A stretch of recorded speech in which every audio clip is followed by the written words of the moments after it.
আসসালামু আলাইকুম। পঞ্চম শ্রেণী তোমাদের নতুন বই ২০২৬-এর বিজ্ঞানের দেখো ১৫ নাম্বার পৃষ্ঠায় ছক দেওয়া আছে।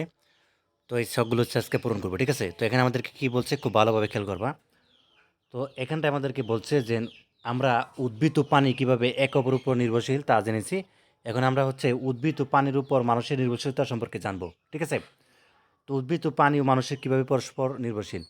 এখন কি উদ্ভিদ, উদ্ভিদ কি গাছপালা, প্রাণী, পশু পাখি, মানুষ কীভাবে পরস্পরের উপর নির্ভরশীল এগুলো সম্পর্কে আমরা জানবো, ঠিক আছে? উদ্ভিদ, পানি, মানুষের পারস্পরিক নির্ভরশীলতা খুঁজে বের করো। তো আমরা হচ্ছে এখন খুঁজে বের করবো আসলে কী কী রয়েছে। তো এখানে যা করতে হবে, কী করতে হবে আমাদের দেখো। শুরুতেই দেখো এখানে কী বলছে আমাদের ধারণা হচ্ছে একে। এখানটায় আমাদেরকে বলছে যে ধারণা চিত্রটির ফাঁকা স্থানে, ঠিক আছে, উদ্ভিদ, প্রাণী ও মানুষের পারস্পরিক নির্ভরশীলতা সম্পর্কে লেখো। আচ্ছা, প্রথমে লিখছে যে উদ্ভিদের উপর মানুষের যে নির্ভরশীলতা সেটা সম্পর্কে লিখতে, এবং প্রাণীর উপর মানুষের যে নির্ভরশীলতা সেটা সম্পর্কে লিখতে, এবং মানুষের উপর উদ্ভিদের পানির নির্ভরশীলতা সম্পর্কে লিখতে, ঠিক আছে? আচ্ছা, তাহলে দেখো আমরা কী কী লিখেছি এখানে। তো তুমি হচ্ছে এক নাম্বার এখানে লিখতে পারো, যেটা লিখতে পারো সেটা হচ্ছে যে আহ, মানুষ উদ্ভিদ থেকে খাদ্য পায়, আর পানি থেকে মানুষ গাছ, মাছ, দুধ, মাংস ইত্যাদি পায়। আচ্ছা, মানুষ উদ্ভিদ থেকে খাদ্য পায়, খাদ্য কীরকম, যেমন গম বা ধান উদ্ভিদ থেকে তো পাচ্ছে। আচ্ছা, প্রাণী, প্রাণী মানে কি পশু পাখি, তাহলে পশু পাখি, মাছ টাছ সবই তো প্রাণী। তো মানুষ কি পায়, মাছ পায়, দুধ পায়, মাংস পায় পশু পাখি থেকে।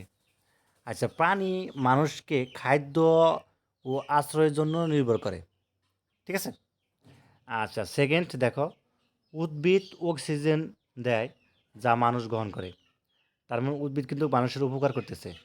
আচ্ছা, প্রাণী যে চামড়া, তারপর তো পশম, হাড় আছে, এগুলো ব্যবহার করে মানুষ, ঠিক আছে? আর সুস্থতার জন্য উন্নত পরিবেশ ও চিকিৎসা নিশ্চিত করে, ঠিক আছে? ৩, আসবাবপত্র মানে উদ্ভিদ থেকে আর কি, ঘর বাড়ি তৈরি করতে উদ্ভিদের কাঠ থেকে ব্যবহার করি আর কি। আর পশু শক্তি হিসাবে গরু, মহিষ কৃষিকাজে ব্যবহৃত হয়। কাজের সবগুলোই কিন্তু কাজে লাগতেছে। আর মানুষ কি করে, চাষাবাদের মাধ্যমে উদ্ভিদের ফসল ও বংশবৃদ্ধি করে। আচ্ছা, এরপরে দেখো এখানে আমাদের কি রয়েছে, তো এখানটায় রয়েছে আমাদের দেখো। আচ্ছা, উদ্ভিদ থেকে অনেক ধরনের ওষুধ তৈরি হয়, হাঁস মুরগি পালন করে এবং অর্থনৈতিকভাবে লাভবান হয়। আর রোগ আগাছা প্রতিকূল আবহাওয়া থেকে রক্ষা করে। আর কাগজ, তারপরে কাপড় এবং তৈরিতে উদ্ভিদ ব্যবহার হয়।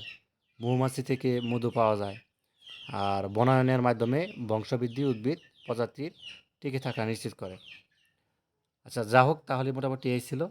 আর এখানে শেষে লিখছে বেঁচে থাকার জন্য মানুষ প্রত্যক্ষ পরোক্ষভাবে উদ্ভিদ ও পানির উপর নির্ভর করে। আবার কোনো কোনো ক্ষেত্রে উদ্ভিদ ও পানিও বংশবৃদ্ধি এবং টিকে থাকার জন্য মানুষের উপর নির্ভরশীল, ঠিক আছে? তো মোটামুটি এই ছিল আর কি তোমাদের ১৫ নম্বর পৃষ্ঠার ছক পূরণ করলাম। ধন্যবাদ সবাইকে ভিডিওটি দেখার জন্য। আর যারা নতুন রয়েছে অবশ্যই আছে তাদের স্কিল চ্যানেলটি সাবস্ক্রাইব করে রাখবে। ধন্যবাদ সবাইকে। আল্লাহ হাফেজ।